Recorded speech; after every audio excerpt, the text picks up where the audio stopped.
5 क्या 1, यहाँ 1 आएगा तो बच्चों इसकी लंबाई कितनी आ गई √2। तो बच्चों AC की लंबाई कितनी आ गई √2। तो ध्यान देना तीनों भुजाओं में सिर्फ 2 भुजाएं समान हैं। त्रिभुज की यदि 2 भुजाएं समान हो तो हमारा त्रिभुज कैसा हो जाएगा, समद्विबाहु त्रिभुज हो जाता है। और बच्चों ध्यान देना यदि यहाँ पे तीनों भुजाएं समान आ जाती, क्या कह रहे हैं, तीनों भुजाएं समान आ जाती तो ये त्रिभुज हमारा समबाहु त्रिभुज बन जाता। और अगर तीनों भुजाएं असमान आ जाती, एक √2, एक √3, एक √7, तो ये हमारा टिक करते हैं विषमबाहु त्रिभुज के लिए, ठीक है ना। तो जब भी त्रिभुज का नेचर पूछा जाए या समांतर चतुर्भुज 4 बिंदु देके पूछा जाए तो दोनों बिंदुओं के बीच की दूरियां निकालते हैं। जो दूरी होती है वही भुजा की लंबाई होती है, ठीक है। तो इस तरह से चेक कर लीजिए, नोट करें सभी बच्चे। सोहेल अंसारी, ठीक है बेटा। Monu Kumar, very good. हर्ष, बहुत बढ़िया। नवनीत शुक्ला, चलिए नोट कर लें, इतनी बात नोट कर लें। ये निर्देशांक ज्योमेट्री में बच्चों कल की क्लास में हमने बताया भी था, जब सेशन स्टार्ट करेंगे हमारी नेक्स्ट जो क्लास होगी मैथ्स की, उसमें यही सब हम सीखेंगे, ठीक है ना। 3 बिंदुओं को लेकर काम करेंगे, 4 बिंदुओं को लेकर काम करेंगे, ठीक है। चलिए नोट करिए बच्चों फास्ट थोड़ा। संदीप चक्रवर्ती, ठीक है बेटा। अवनीश, बहुत बढ़िया।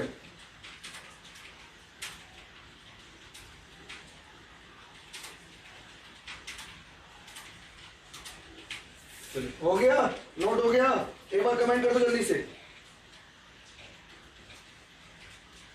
चलिए अगला क्वेश्चन देखते हैं, ठीक है। नेक्स्ट क्वेश्चन देखते हैं।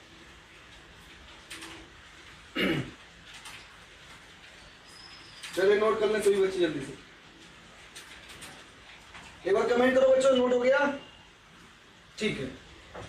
चलिए हाँ भाई, क्या कह रहा है अगला क्वेश्चन 55 नंबर। यदि एक सरल रेखा AB, बच्चों एक सरल रेखा है क्या AB, एक रेखा है AB के मध्य बिंदु C, बच्चों इसका मध्य बिंदु ले लेते हैं क्या C, सरल रेखा AB का मध्य बिंदु C लेते हैं। उसके निर्देशांक कितने दिए गए 6,5। तो मध्य बिंदु के निर्देशांक कितना है 6,5। कह रहा है A के निर्देशांक 7,4।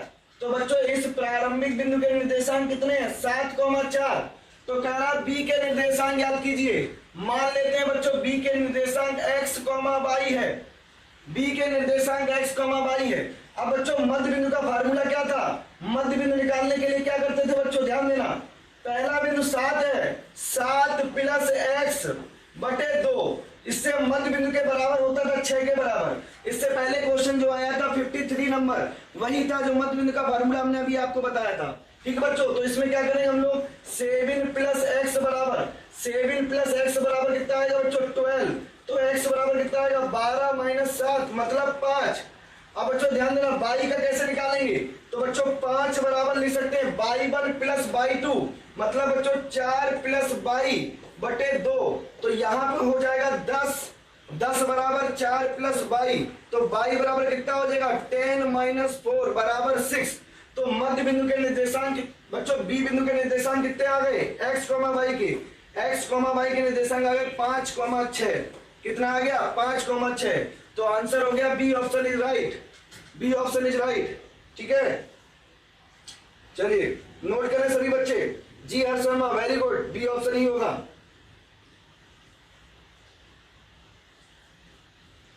बहुत सुंदर, ठीक है। हरीश कुमार, बहुत बढ़िया राइटिंग है आपका, ठीक है। चलिए समर, विशाल, नोट कर लें, जिनसे नहीं हुआ नोट कर लें। पीयूष कुमार, समझ में आया। पीयूष, कैसे निकालते हैं मध्य बिंदु के निर्देशांक, अभी रिजल्ट लगाया था उसके हिसाब से ध्यान देना। ये कोई बिंदु A है, ये कोई B है और इसका मध्य बिंदु मान लो M है x, y। तो कैसे निकालते हैं बच्चों, ये मान लेते हैं x1, y1 है और ये x2, y2 है। तो मध्य बिंदु का निर्देशांक का फार्मूला होता है x बराबर x1 + x2/2 और y बराबर क्या होता है y1 प्लस बाई 2 बटे 2। और बच्चों ध्यान देना, हमारे पास इसका मान दिया गया था 6,5, इसका मान दिया गया था 7,4, ठीक है ना। x2 और y2 का मान पूछा गया था, तो इस रिजल्ट को हमने रख दिया, ठीक है। चलिए सभी बच्चों को समझ में आ गया, बताइए। तो बच्चों इस रिजल्ट में रख दिया। यहां से x का मान कैसे निकाला, ठीक है, x का मान कैसे निकाला, 6 बराबर 7 प्लस x बटे 2, और 5 बराबर क्या ले सकते हैं, 4 प्लस y बाई 2, ठीक है। चलिए नोट करो जल्दी से। जी संदीप चक्रवर्ती, वेरी गुड, 5,6।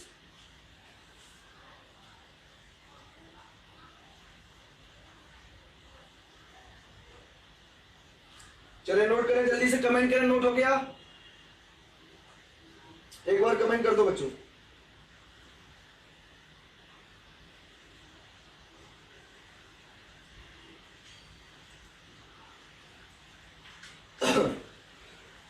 चलिए नोट हो गया। चलिए ठीक, नेक्स्ट क्वेश्चन, अगला क्वेश्चन।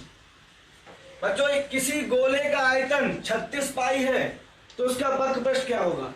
बच्चों गोले का आयतन क्या होता है, गोले का आयतन होता है 4/3 पाई आर क्यूब। अब गोले का आयतन कितना दे रहा है, 36 पाई, ये दिया गया है, ये दिया गया है, ठीक है ना, ये दिया गया। तो बच्चों पाई से पाई कैंसिल हो गया, 4 से 36 जाएगा, कितने बार जाएगा, 9 बार। तो आर क्यूब बराबर कितना आएगा, 27।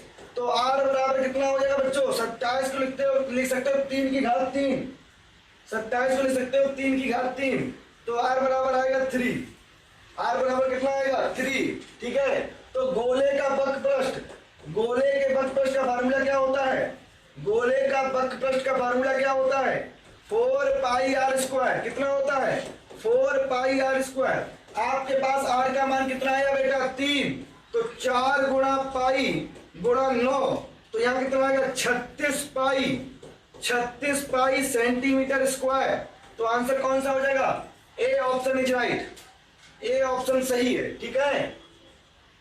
नोट कर लो सभी बच्चे, जल्दी से नोट करें। गोले का आयतन दिया गया था, आयतन का फार्मूला लगा दिया, यहां से आपको त्रिज्या मिल गई, और उसके बाद गोले का बकपृष्ठ का फार्मूला सभी को याद होना चाहिए, 4 पाई आर स्क्वायर होता है, आर का मान रख दिया, 36 पाई उत्तर आ गया, ठीक है। चलिए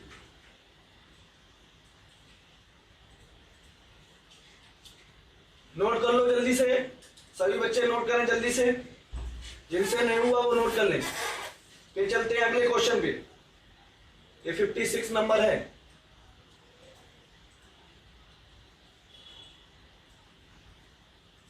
चलिए जिनका आंसर ए आया है वेरी गुड, जिनसे नहीं नोट हुआ है, नहीं आंसर आया, वो नोट करें। चलिए नोट हो गया। नेक्स्ट क्वेश्चन देखते हैं, अगला। बच्चों ध्यान से पढ़ना, किसी गोले का पृष्ठ, मतलब किसी गोले का बकपृष्ठ उसके आयतन का कैसा है, आधा है। तो गोले का व्यास बताइए।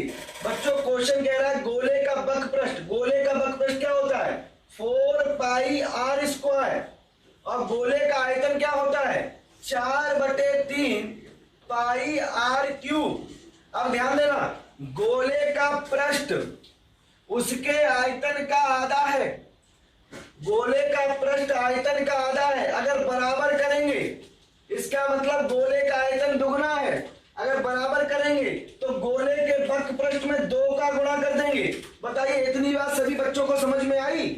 क्या कहा हमने, गोले का बकपृष्ठ उसके आयतन का आधा है, इसका मतलब क्या हुआ बच्चों, आयतन बकपृष्ठ से दुगना है, और अगर बराबर करेंगे तो बच्चों बकपृष्ठ में 2 का गुणा कर देंगे, तो ये कैसा हो जाएगा, बराबर हो जाएगा। क्लियर हुआ इतनी बात, इतनी बात क्लियर हुई तो बच्चों ध्यान देना, इसका गुणा कर लीजिए, 8 पाई आर स्क्वायर बराबर 4/3 पाई आर क्यूब। यहां बच्चों ध्यान देना, पाई से पाई कैंसिल हो गया, यहाँ पे 2r है, यहाँ पे 3r, तो 1r बचेगा, ठीक है। तो यहाँ 4 से 8 कटेगा, तो बच्चों कितने बार आ जाएगा, 2 बार। तो फाइनली r बराबर कितना आ जाएगा, r बराबर आ जाएगा कितना, 3 दूनी 6, r बराबर आएगा 6 सेंटीमीटर।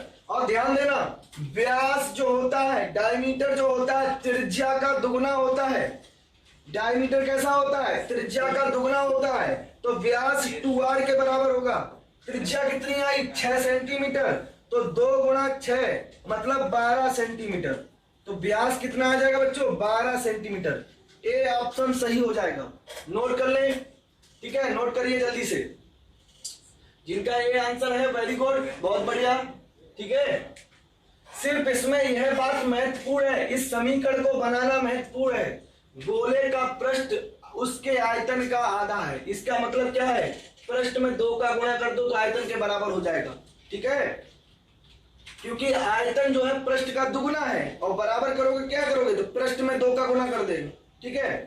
चलिए नोट करें सभी बच्चे, जिनसे नहीं हुआ वो नोट कर लें जल्दी से। इतनी बात नोट करें। चलिए नोट हो गया। चलिए अगला क्वेश्चन देखते हैं। नेक्स्ट अगला क्वेश्चन देखते हैं क्या कह रहा है। एच सेंटीमीटर ऊंचाई ऊंचे खोखले बेलन की बाहरी तथा भीतरी त्रिज्याएं। खोखले बेलन में 2 त्रिज्याएं होती हैं, एक अंतः त्रिज्या होती है R1, एक बाह्यता त्रिज्या होती है R2, और उसकी ऊंचाई समान ही रहेगी H। तो कह रहा है उसका संपूर्ण पृष्ठ क्या होगा? बच्चों ये रिजल्ट होता है, तैयार कर लीजिए, 2 पाई R। 2 पाई बच्चों संपूर्ण पृष्ठ का फार्मूला क्या होता है? वक्र पृष्ठ का 2 पाई RH होता है, और संपूर्ण पृष्ठ में क्या होता है? R1 plus R2 into R1 minus R2 plus H, ठीक है ना। तो डी ऑप्शन सही हो जाएगा। फार्मूला था खोखले बेलन का संपूर्ण पृष्ठ का रिजल्ट है। डी ऑप्शन टिक कर लीजिए, डी ऑप्शन टिक कर ले, ठीक है, डी ऑप्शन टिक कर लें। चलिए 58 नंबर हो गया। अगला देखते हैं। नेक्स्ट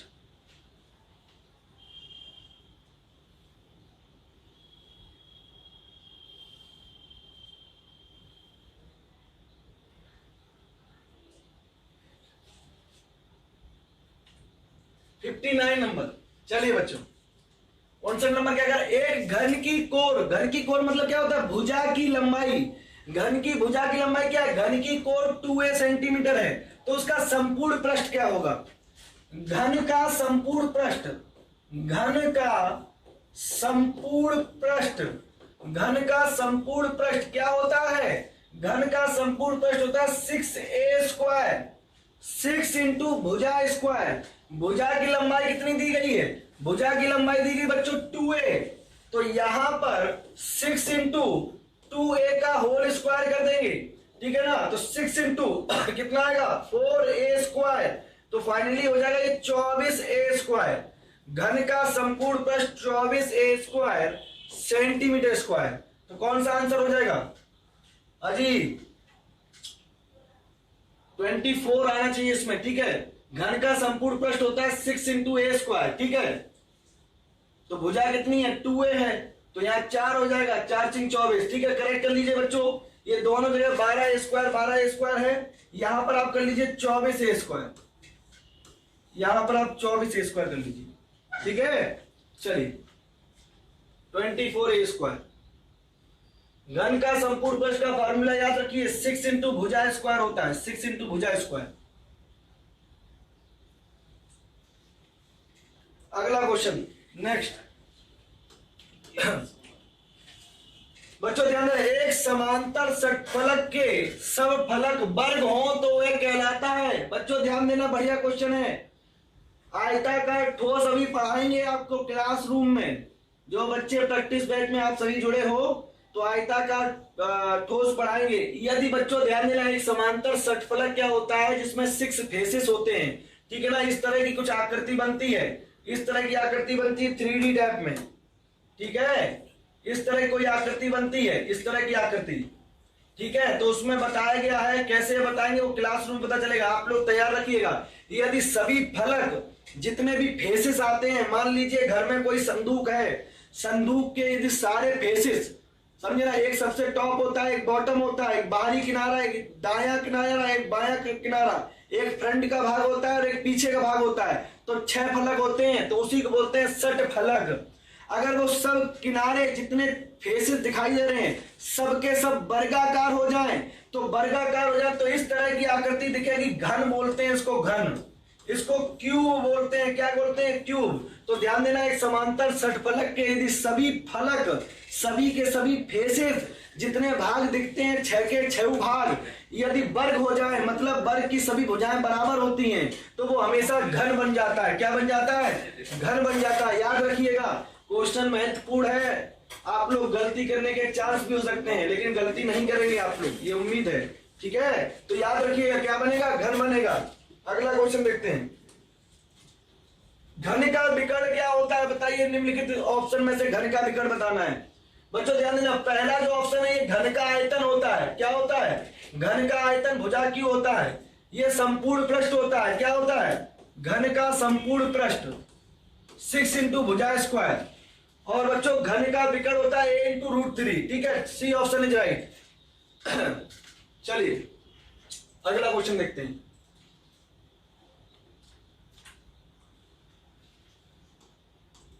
बच्चों sine theta minus cos theta का न्यूनतम मान, आपको ट्रिग्नोमेट्री में लिखाया था अधिकतम और न्यूनतम मान निकालना। Sine theta plus cos theta का जनरल रिजल्ट क्या था, a sine theta plus b cos theta.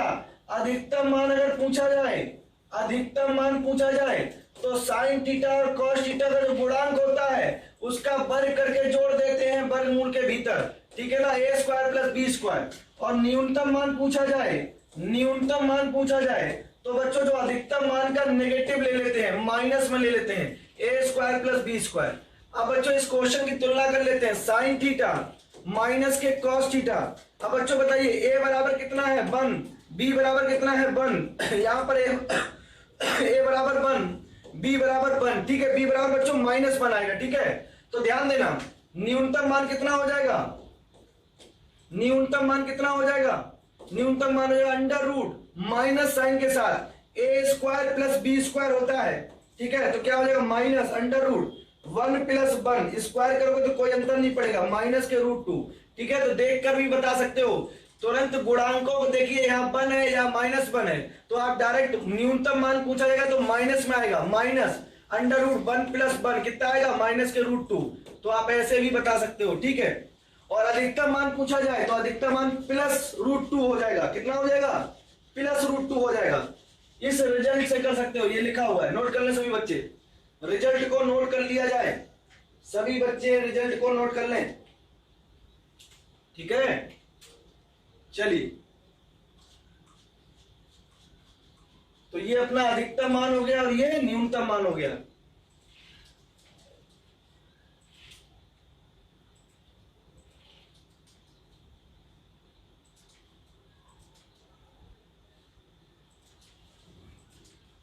चलिए नोट हो गया, हो गया नोट। चलिए नेक्स्ट देखिए बच्चों, बहुत बढ़िया क्वेश्चन है। 10 9 10 9 10 27 10 45, ठीक है, 10 63। बड़ा क्वेश्चन देखकर मत घबराना, सिर्फ सोचने वाली बात है, ठीक है। देखिए कैसे करेंगे बच्चों, 10 9 को एज इट इज लिखा रहने दो, इसको ऐसा ही लिखा रहने दो, 10 27 को ऐसा ही लिखा रहने दो। 10 45 का मान कितना होता है बच्चों, 1 होता है, कितना होता है 1। 10 63 को क्या लिख सकते हो, सभी बताएं, 90 में से यदि 27 घटाएं, 90 में से 90 में से 27 घटाइए, 90 में से 27 घटाओगे कितना आएगा, 63। और 10 81 को क्या ले सकते हो, 10 81 को क्या ले सकते हो, 90 माइनस 9, 90 माइनस 9 क्या आएगा, 81 आएगा, कोई प्रभाव नहीं पड़ेगा, 90 माइनस 9। अब एक लाइन और लिखेंगे बच्चों, 10 9 को ऐसा ही लिखा रहने दो, 10 27 को लिखा रहने दो ऐसा ही। और बच्चों ध्यान देना, 10 90 माइनस थीटा प्रथम चतुर्थांश में जाएगा, फर्स्ट क्वाड्रेंट में सभी पॉजिटिव होते हैं। 90 की वजह से 10 किस में बदलता है, त्रिकोणमितीय अनुपात tan बदलता है cot में, साइन बदलता है cos में, sec बदलता है cosec में। ठीक है, तो tan किस में बदलेगा? tan बदलेगा cot में, तो इसको लिखेंगे cot 27 और इसको क्या लिखेंगे? tan 90 minus theta cot 9। कितना लिखेंगे? cot 9। अब बच्चों आपको पता है tan थीटा बराबर क्या होता है? 1/cot थीटा, या cot थीटा बराबर क्या होता है? 1/tan theta. बात एक ही है। ठीक है, तो बच्चों ध्यान देना, हम tan थीटा क्या लिख सकते हैं? 1/cot 9। tan 27 को क्या लिख सकते हैं? 1/tan 27 cot 27। ठीक है, इसको क्या लिख सकते हैं बच्चों? 1/cot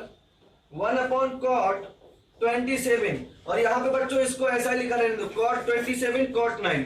अब देखना बच्चों, 27 से 27 cot 27 cot 9 से cot 9 कैंसिल हो गया, कितना बचा? 1 बचा। तो आंसर क्या हो गया? A option is right. ठीक है, तो हम लोगों ने कुछ नहीं किया बच्चों, जो 9 और 27 था 63 और 81 को उसी में बदल दिया। ठीक है, चलिए नोट कर लें सभी बच्चे, नोट करो।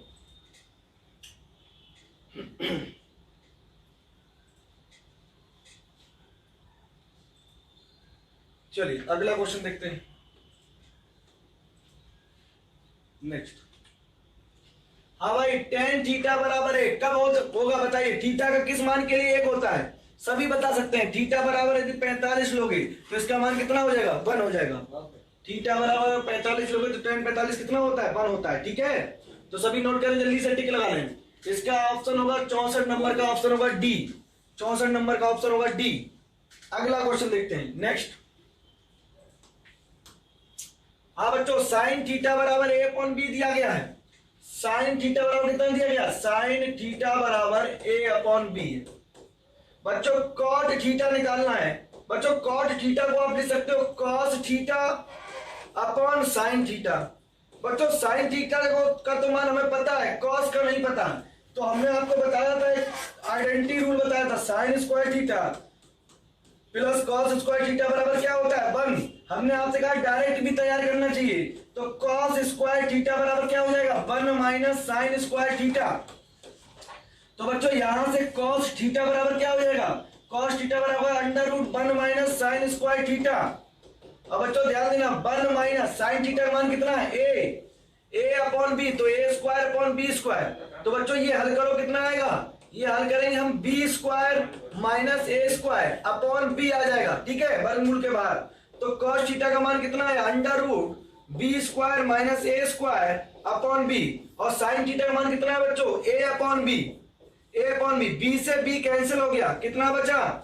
√b² माइनस के a²/a। ठीक है, कौन सा आंसर मैच कर रहा है? कोई भी आंसर मैच नहीं कर रहा है, तो डी ऑप्शन कर दीजिए, नन ऑफ दीज। इसका उत्तर होगा b² माइनस a²/a। ठीक है, तो इसमें नन ऑफ दीज होगा, गलती से ए मत लगा देना। ठीक है, माइनस का अंतर है ए में। ठीक है, चलिए नोट करो सभी बच्चे।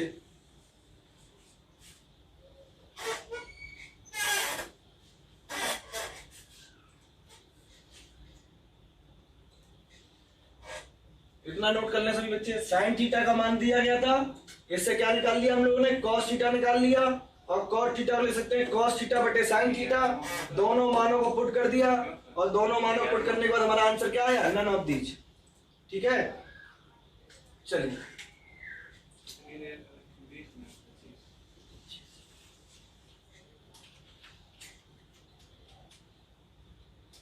अगला, एक खंबे की छाया, एक खंबे की छाया किसी समय उसकी ऊंचाई की 3/2 गुनी हो, तो उस समय सूर्य का उन्नयन कोण बताइए। बच्चों खंबे की बात करेगी तो ऊर्ध्वाधर एक रेखा बना लीजिए। मान लेते हैं खंबे की ऊंचाई h है, ए भी एक खंबा है, इसकी ऊंचाई कितनी है? h है। अब कह रहा है कि उसकी जो छाया है, छाया हमने क्या कहा? छाया हमेशा पृथ्वी तल के समांतर पर बनती है, मतलब हॉरिजेंटल, मतलब बच्चों आधार होता है, आधार। तो बच्चों ध्यान देना, यहाँ पर BC एक छाया है, छाया बनेगी, कितनी है बच्चों? ऊंचाई की 3/2 गुनी है। ऊंचाई माना h है, तो छाया कितनी है? 3/2h। इतनी बात क्लियर हो गई। ऊंचाई की छाया 3/2 गुनी है, इसका मतलब ऊंचाई h है तो छाया कितनी होगी 3h/2, 3h/2। तो सूर्य का उन्नयन कोण थीटा ज्ञात कीजिए। आपको लंब दिया गया है, आधार दिया गया है, तो tan थीटा बराबर क्या होता है लंब बटे आधार। तो tan थीटा बराबर कितना हो जाएगा, लंब कितना है h, आधार कितना है बच्चों, इसको h/1 लिख लें अगर सुविधा के लिए। तो आधार कितना है 3h/2, बाहरी बाहरी गुणा करते हैं, भीतरी भीतरी गुणा करते हैं, तो कितना आएगा tan थीटा बराबर कितना आएगा बच्चों 2h, 2h/3h। तो यहां से h से h कैंसिल हो गया, तो थीटा बराबर कितना आ जाएगा, थीटा बराबर आ जाएगा tan इनवर्स। थीटा बराबर बच्चों कितना आएगा tan इनवर्स, जब उस तरफ जाएगा तो इनवर्स में जाएगा, तो 2/3 कितना आएगा 2/3। तो यहाँ पर ऑप्शन कौन सा हो गया, बी ऑप्शन इज राइट। ठीक है, तो हमेशा ध्यान देना कि ये खंबे की ऊंचाई कितनी है बेटा h है, खंबे की ऊंचाई और उसकी जो छाया है ऊंचाई से 3/2 गुनी है। तो 3h/2 लंब बटे आधार सूत्र लगाया, tan थीटा बराबर हमें ये मिला। ठीक है, तो थीटा बराबर क्या हो गया tan इनवर्स 2/3। जब थीटा बराबर लिखते हैं तो इनवर्स में चला जाता है। ठीक है, त्रिकोणमितीय अनुपात। ठीक है, तो कौन सा ऑप्शन हो गया, बी ऑप्शन हो गया। चलिए नोट कर लें इतना।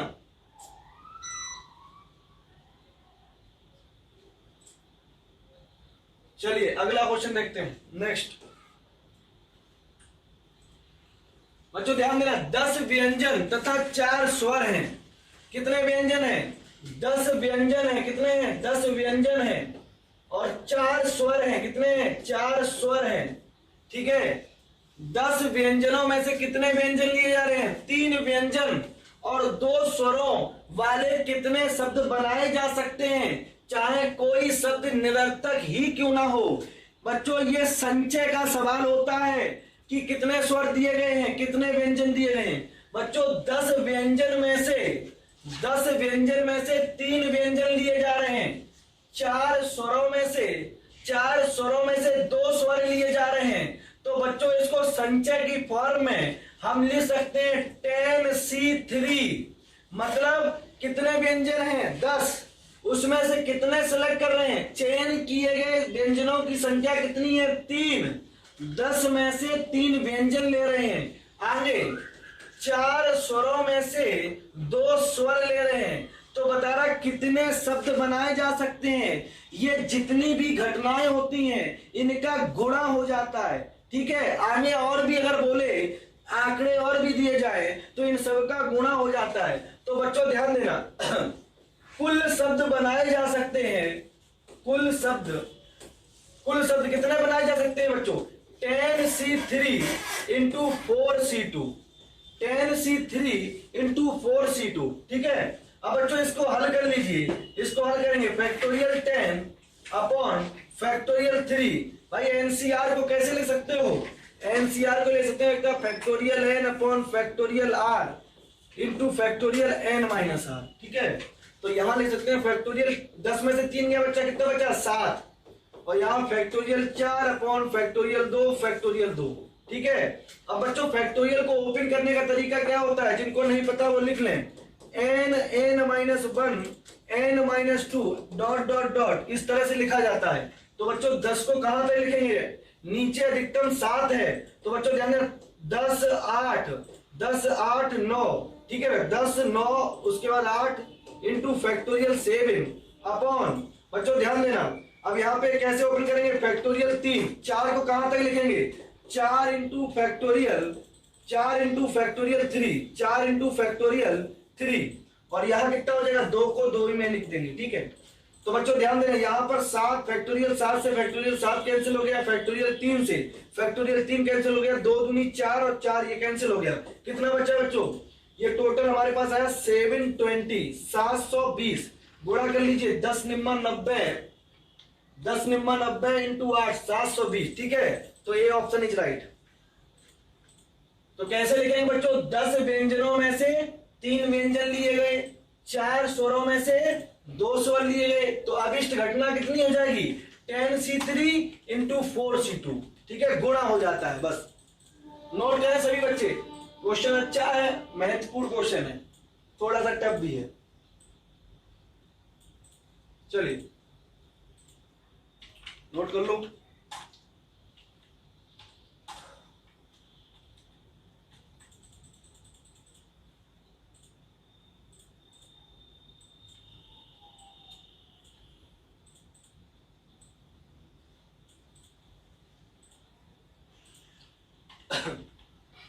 नोट हो गया होगा।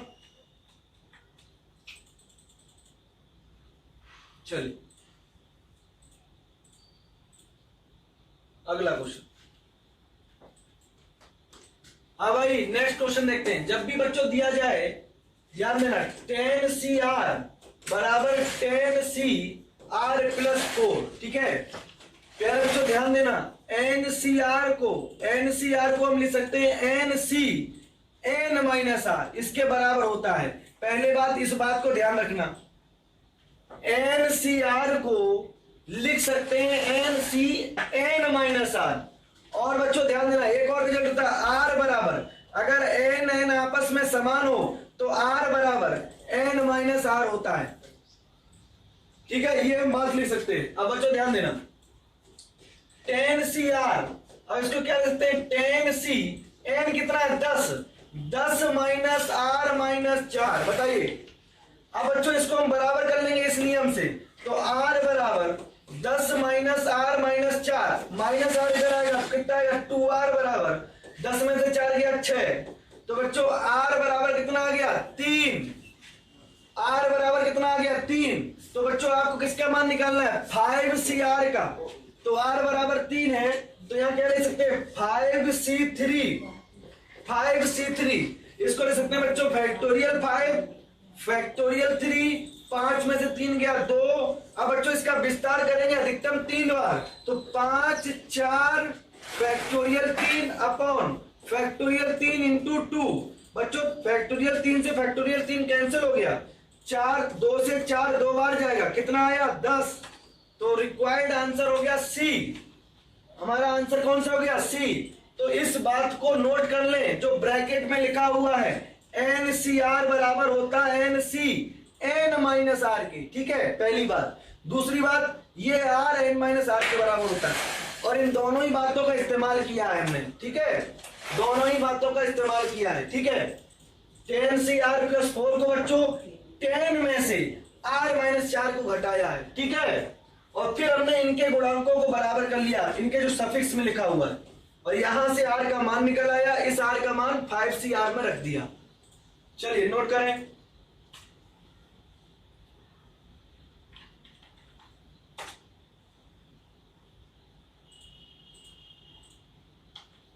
नोट कर लें सभी बच्चे।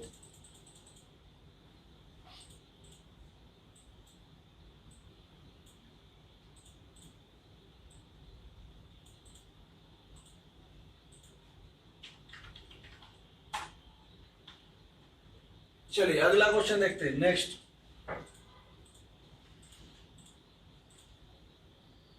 अगला क्वेश्चन, हाँ भाई 69 नंबर क्या कह रहा है, 69 नंबर क्या कह रहा है बच्चों ध्यान देना, 1 plus 2 square plus dot dot dot plus 2 की पावर n माइनस 1, कितना दिया गया है 255, कितना दिया गया 255। अब बच्चों ध्यान देना दिए गई सीरीज किसमें है बच्चों, जीपी में है, गुणोत्तर श्रेणी में है। क्यों R बराबर कितना है, द्वितीय पद में प्रथम पद से भाग देंगे तो कितना आएगा 2 आएगा, तो R बराबर कितना आ गया 2। अगर बच्चों सार्वंतर समान है तो श्रेणी कौन सी होगी, गुणोत्तर श्रेणी होगी। जब गुणोत्तर श्रेणी होगी तो n पदों का फार्मूला क्या होता है, R बराबर 2 है बच्चों, 2 1 से ज्यादा है तो n पदों का फार्मूला क्या होता था, a Rn minus 1 upon R minus 1। सभी को पता होना चाहिए यदि सार्वंतर का मान 1 से ज्यादा होगा तो R माइनस 1 होता है, और यदि R का मान 1 से कम होता है तो 1 माइनस R होता है। तो बच्चों ये क्या हो जाएगा, a Rn minus 1 upon R minus 1 बराबर 255। a का मान कितना है बच्चों, इस श्रेणी में a का मान 1 R का मान 2, तो यहां हो जाएगा 1 इंटू r का मान कितना है 2 की पावर n माइनस 1। और बच्चों ध्यान देना 2 माइनस 1 बराबर 255। कितना आएगा बच्चों 2 की पावर n माइनस 1, दो में से एक क्या एक, तो यहाँ कितना बचेगा 255। अब इसको हम लिख सकते हैं 2 की पावर n, एक को बच्चों लेफ्ट हैंड साइड लेके आएंगे, कितना आएगा 256। अब बच्चों 256 में घातांक सिद्धांत सबको पढ़ाया था। जब किसी संख्या की घात का मान निकालना होता है तो सभी बच्चों को पता है आधार को समान करते हैं। तो बच्चों 256 को ले सकते हैं 2 की पावर 8, 2 की पावर 8, तो आधार समान है तो घातें कैसी हो जाती हैं, समान हो जाती हैं। तो n बराबर कितना आ जाएगा 8। A option is right. Note कर लो सभी बच्चे। अब भाई नोट करें, n बराबर कितना हो जाएगा 8। 69 नंबर का ए ऑप्शन सही है। इतनी बात नोट कर लें, ठीक है। जीपी में क्या होता है, द्वितीय पद में यदि प्रथम पद से भाग दें, तृतीय पद में यदि द्वितीय पद से भाग दें, और पदों का अगर अंतर समान है, पदों का यदि अनुपात समान है, तो बच्चों ध्यान देना वह गुणोत्तर श्रेणी हो जाएगी। ठीक है, चलिए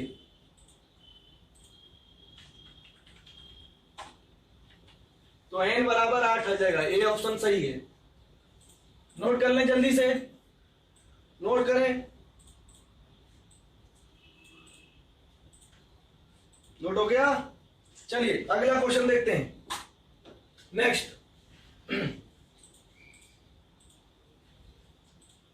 अब भाई 70 नंबर, कौन सी श्रेणी गुणोत्तर श्रेणी में है। बच्चों कोई श्रेणी गुणोत्तर श्रेणी में कैसे पहचानते हैं, A1, A2, A3 अगर जीपी में है तो बच्चों ध्यान देना, सेकेंड टर्म में से फर्स्ट टर्म का भाग देते हैं, थर्ड टर्म में सेकेंड टर्म का भाग देते हैं, द्वितीय पद में प्रथम पद से भाग देते हैं, तृतीय पद में द्वितीय पद से भाग देते हैं, और जो उनका अनुपात है उसको बोलते हैं सार्वनुपात। क्या बोलते हैं, सार्वनुपात। अगर वो समान आता है तो वह श्रेणी हमारी गुणोत्तर श्रेणी होती है, जीपी होती है। तो बच्चों ध्यान देना, पहली श्रेणी क्या है 1,6, 11, 16। भाग देकर देख लीजिए, 6/1, 11/6 कभी समान नहीं होगा। इसका मतलब ये जीपी नहीं है। ठीक है, अगला देखते हैं 1/2। बच्चों ध्यान देना, 1/5 में 1/2 का भाग दीजिए। ठीक है, 1/8 में 1/5 का भाग दीजिए। क्या बराबर है, नहीं है, समान नहीं है, तो ये भी जीपी नहीं है। थर्ड ऑप्शन देखते हैं 1 में 3 का भाग दीजिए, 1/3 में 1 का भाग दीजिए, कितना आएगा 1/3 बराबर 1/3। पदों का अनुपात समान है, तो बच्चों वह क्या हो जाएगी गुणोत्तर श्रेणी हो जाएगी। तो इसका थर्ड ऑप्शन सही है। ठीक है, तो बच्चों ये जीपी हो जाएगा। कितना हो जाएगा, जीपी हो जाएगा। सी ऑप्शन सही है। 70 नंबर का सी ऑप्शन सही है। सभी बच्चे टिक लगा लें, ठीक है, इस नियम के अनुसार। चलिए बच्चों, इस तरह से 20 क्वेश्चन हम लोगों ने कंप्लीट कर लिए मैथमेटिक्स के। ठीक है, अब आपका नेक्स्ट जो टॉपिक होगा, नेक्स्ट सब्जेक्ट की आपकी क्लास होगी। ठीक है, तो उसके लिए आप लोग रेडी रहिएगा। ठीक है, चलिए बच्चों, आज का सेशन यहीं तक रखते हैं। नमस्कार।